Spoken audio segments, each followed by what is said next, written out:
Hello दोस्तों, नमस्कार, प्रणाम। मैं अपने यूट्यूब चैनल में आप लोग का स्वागत करती हूँ। मैं लेकर आई हूँ एक देवी पचरा गीत। आप लोग पूरा ज़रूर सुनिएगा। कैसा लगेगा कमेंट बॉक्स में ज़रूर बताइएगा। मोरे पीछवारा मैया मामा के बगिया हो कियारी आरी न हो कियारी आरी न मैया नी मिया के पेड़वा हो कियारी आरी न मैया नी मिया के पेड़वा हो कियारी आरी न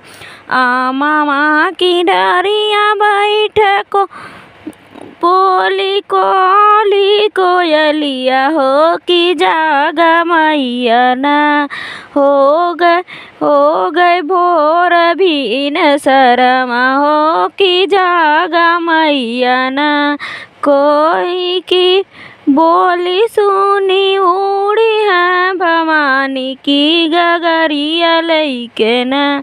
हे गगरिया लैके ना मैया पानिया के जानी हो गगरिया लैके ना मैया पानिया के जाली हो गगरिया लैके ना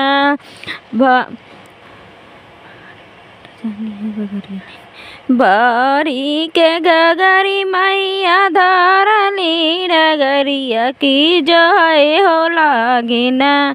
मैया मालिनी के रहिया हो जो है हो लागिना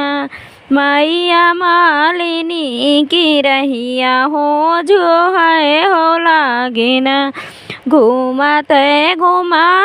आवे मालिनी के बेटा हुआ हो उठा हो देता ना बेटा हमारी गगरिया हो उठाई देता ना बेटा हमारी गगरिया हो उठाई हो देता ना जब हम उठैब मैया तो हरी गगरिया हो कि काहू देबू न हम का गगरी के उठौनी मैया काहू देबू न हम का गगरी का उठौनी मैया काहू देबू न हम का गगरी का